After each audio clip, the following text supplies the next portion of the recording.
Welcome to the Community Meets Clinic podcast, a collaborative podcast to introduce the clinician scientists, and healthcare personnel working directly with individuals and families facing a rare neuroimmune diagnosis. Hear directly from those in the clinic and connect with the individuals whose focus is promoting quality of life for those diagnosed with a rare neuroimmune disorder.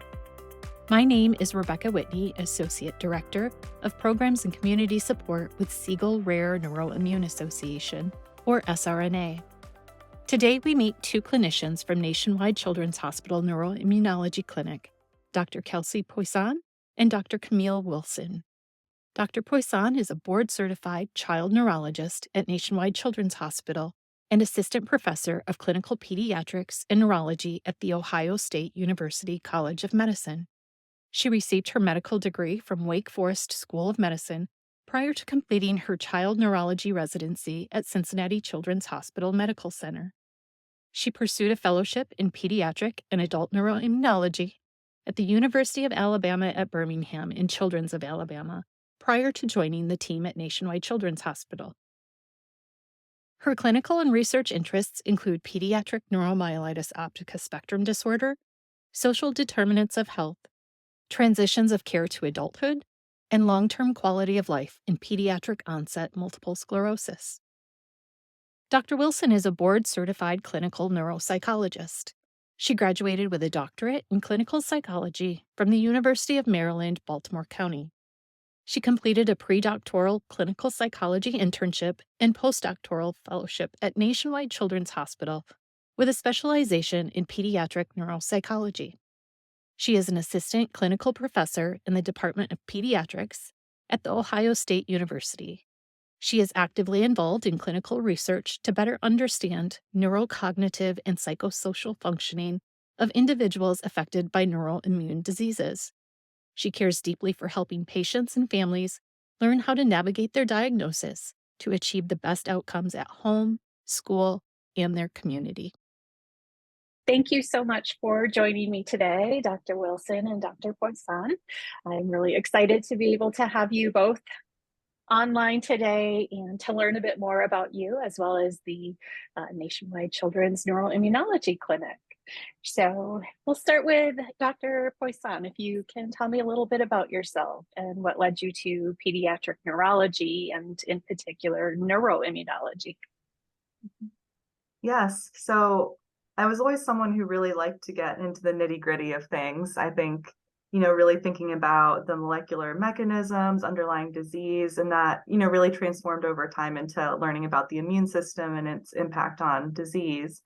In medical school, I realized I wanted to treat children. Just, they're so resilient. You get to puzzle through a baby's exam. They won't tell you what's wrong with them. Or you get to bargain with a teenager and really bring the family together, to make a decision. And so that really got me hooked to pediatric side of things. And neurology overall was, the puzzle, and really being the neuroimmunologist ultimately to sit down and really think about a case in a holistic way, really go through all the data, go through the history again, and really just get to the bottom of things and work together with families to move forward.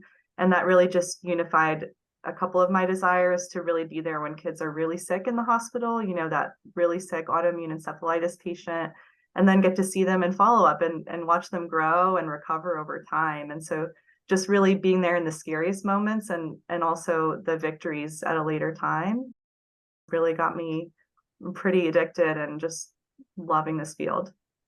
Oh, I love to hear that. And I really appreciate when you say that it's, about the family as well.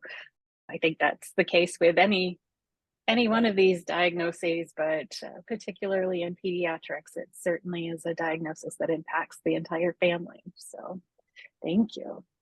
And do you have any particular interest areas that you are working on in research with regards to these disorders? Yes, absolutely. I'm getting integrated into our programs here, which Dr. Wilson can certainly chat more about as well. But my initial projects and interests have revolved around social determinants of health. And so these are the conditions in which our kiddos are born, grow up, ultimately work, and hopefully thrive. And we know that a lot of these factors can impact not only our day-to-day healthcare experience and our lives, but also ultimately down the line, our chronic health conditions, just thinking about that chronic stress and what we experience in childhood. And so my initial work has looked at social determinants of health and pediatric neuromyelitis optica spectrum disorder. And we really have identified some health disparities that we're hoping to further explore. And so my focus is to really broaden this work and do it in a prospective way, meaning that we really can try to come up with how can we truly help families. Because if we're just looking at our patients in the hospital, we're not doing our best job. We need to really look at what's going on at home in the environment, the influences of not speaking English and navigating the healthcare system, and just all sorts of other factors. And so kind of integrating that with my passion for diagnostic delays has really been my initial focus, and hoping to build further on that. Excellent. Excellent. Sincerely appreciate that work. It's so incredibly important. And Dr. Wilson, what led you to a career in pediatric neuropsychology? And if you want to talk just a little bit about what exactly neuropsychology entails, that'd be great too. Sure, absolutely. So by training, I'm a clinical psychologist, but I have specialty training in neuropsychology. And neuropsychology is the study of brain and behavior relationships. And kind of like how Dr. Poisson talked about her interest in understanding the brain and, what can affect functioning, I've been interested similarly from a cognitive side, how our different medical conditions can affect one's thinking skills. And so I've really enjoyed being able to work with children, teens, and young adults and help them better understand their neurocognitive profile. Like, what are their areas of strength? What are their areas of challenges? And what are some supports that we could recommend to put into place to help them be successful in their home setting, at school, at work, and just really being able to find a way for them to thrive in their day-to-day setting. Great. Thank you so much.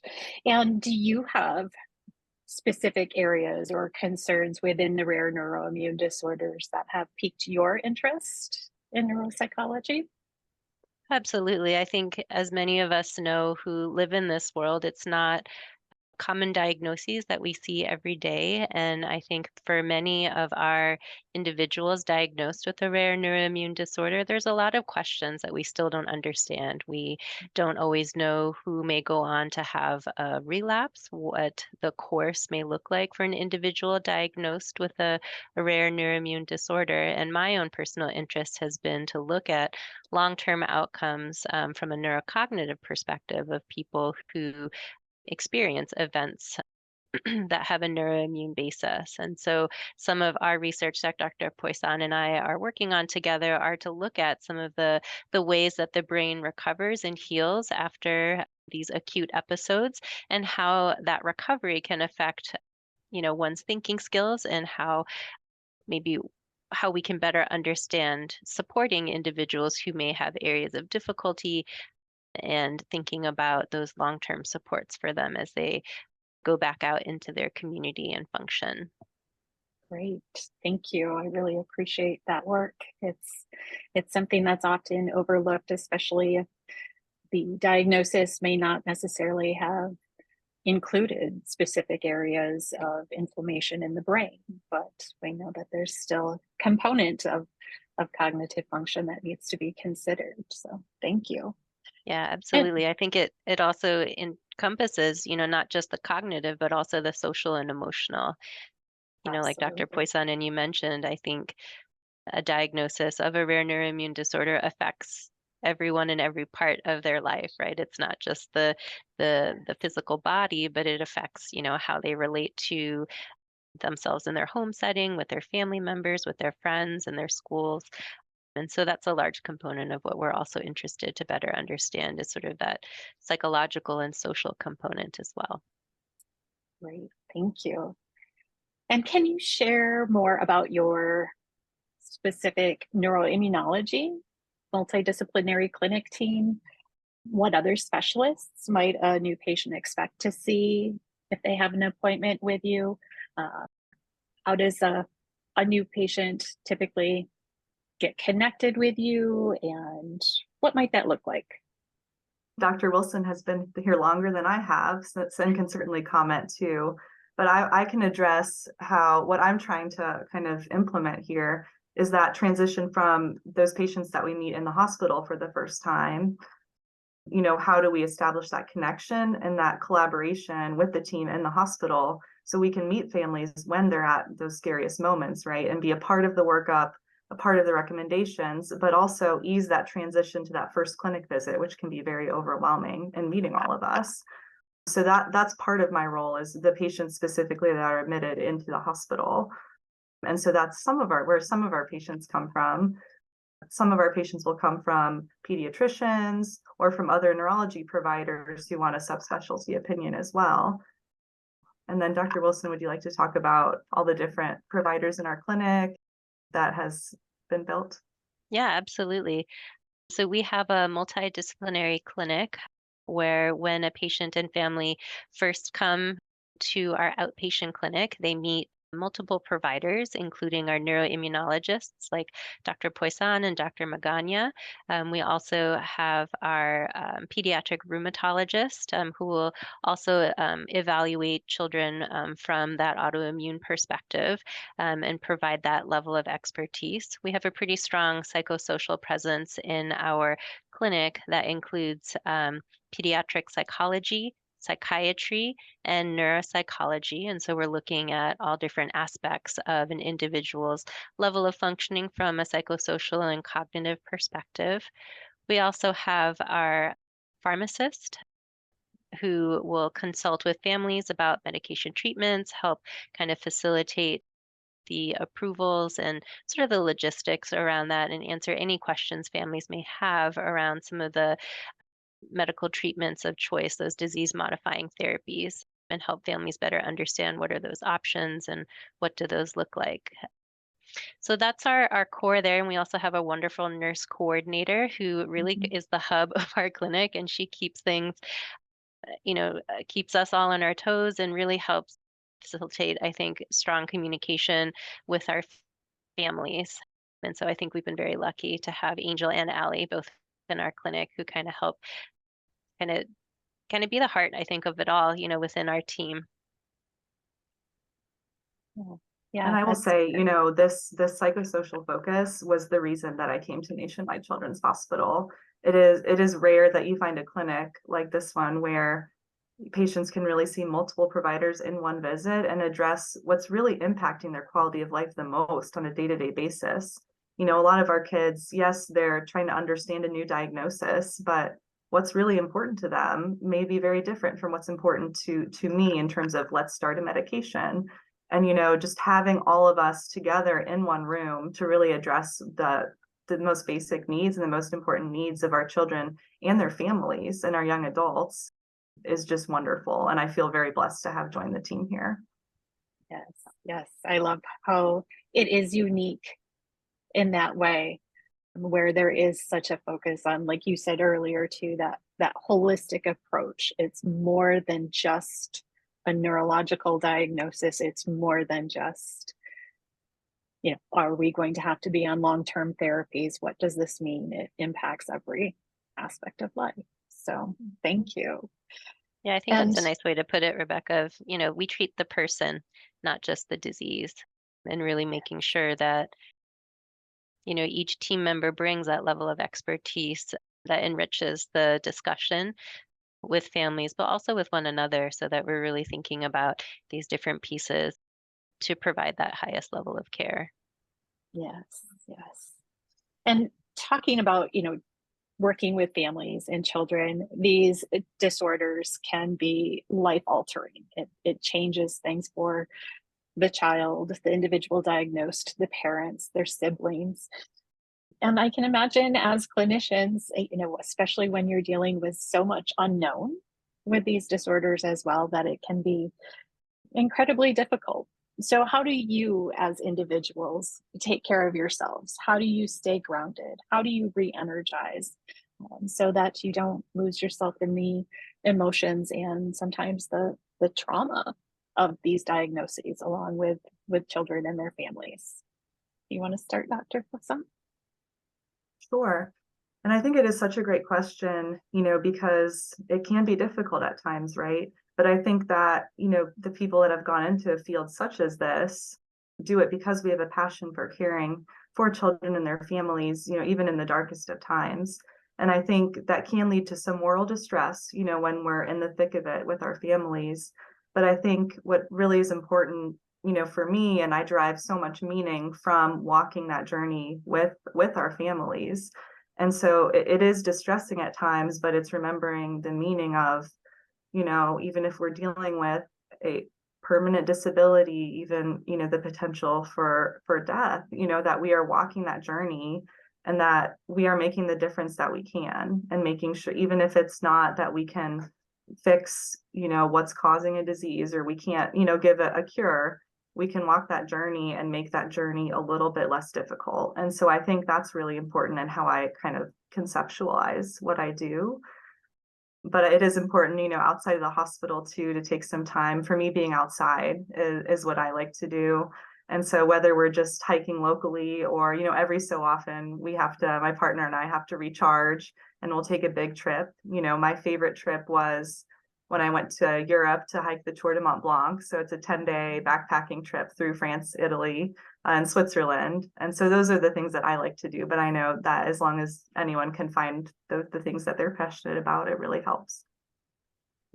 Yes, reconnecting with nature, breathing the fresh air, and getting that physical activity. So, and how about you, Dr. Wilson?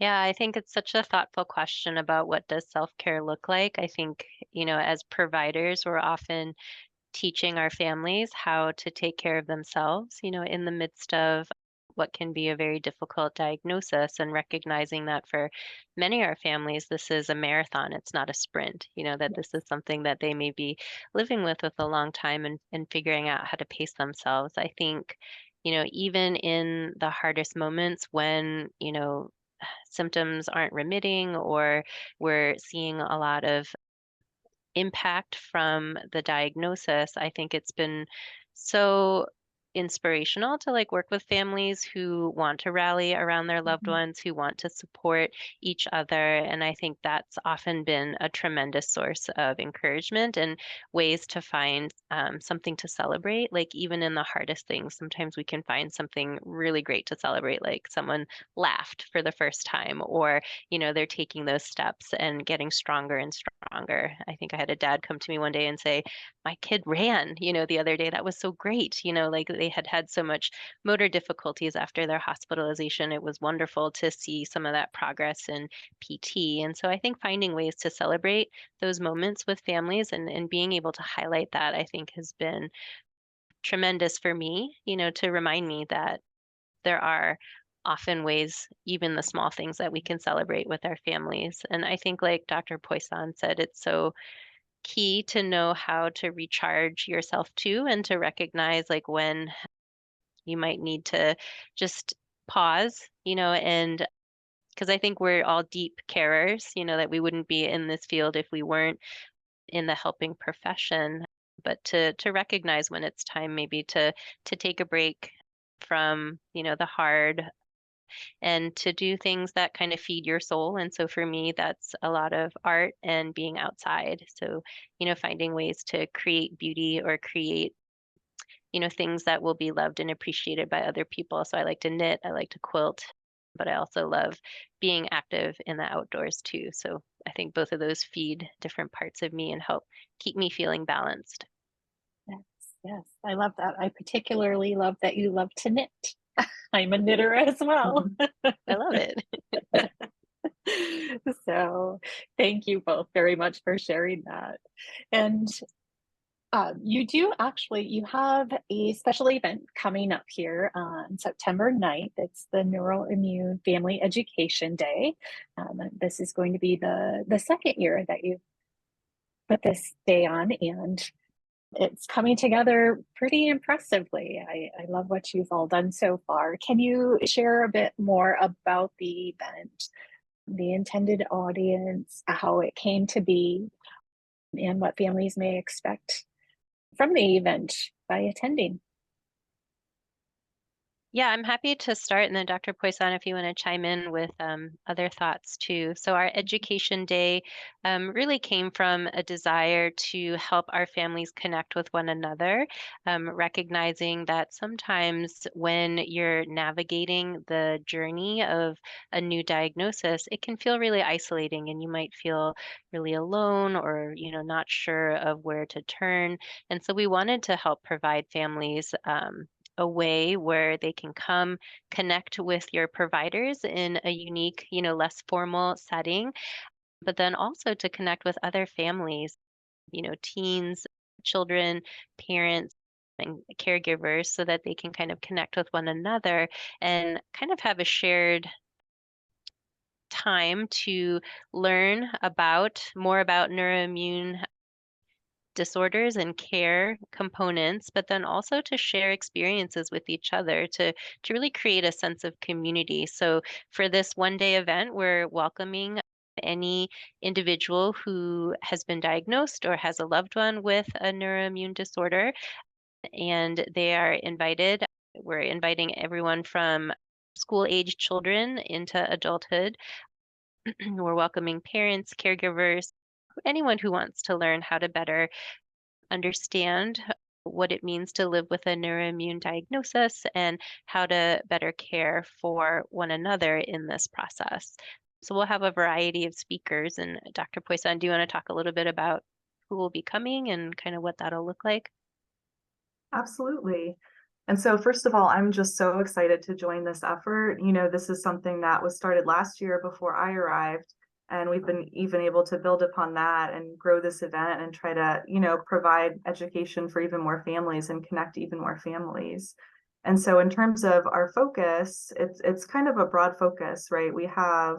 I'm actually the keynote speaker, and so I'll be talking about beyond the medication, right? I feel like, especially with our teenagers in the hospital and our families, this is a life-changing diagnosis, right? And it can feel like a lot of things are out of our control. And so I like to focus on, okay, we've started the medication. What can we control? What are the things that we can do to help with our disease process? Diet, exercise, vitamin D, keeping healthy. So really delving into beyond the medication choice and what we can do to promote a good quality of life. We also have our neuro-ophthalmologist, Dr. Varma, coming to talk about ophthalmologic concerns in neuroimmune disorders. And we have a variety of other speakers focusing very, very much on the psychosocial aspects of the disease.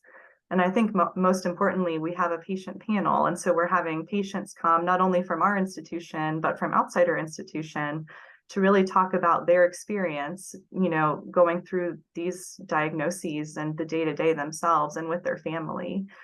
So to connect not just our patients, but patients, from elsewhere too, to discuss these experiences and really be able to then have some time with each other to really talk about their own concerns. Yeah, I love it. Truly connecting the different stakeholders is it's not the right word that I want to use, but the different members of the community with one another on a more personal level. So I really like that, and I think it'll be a wonderful day.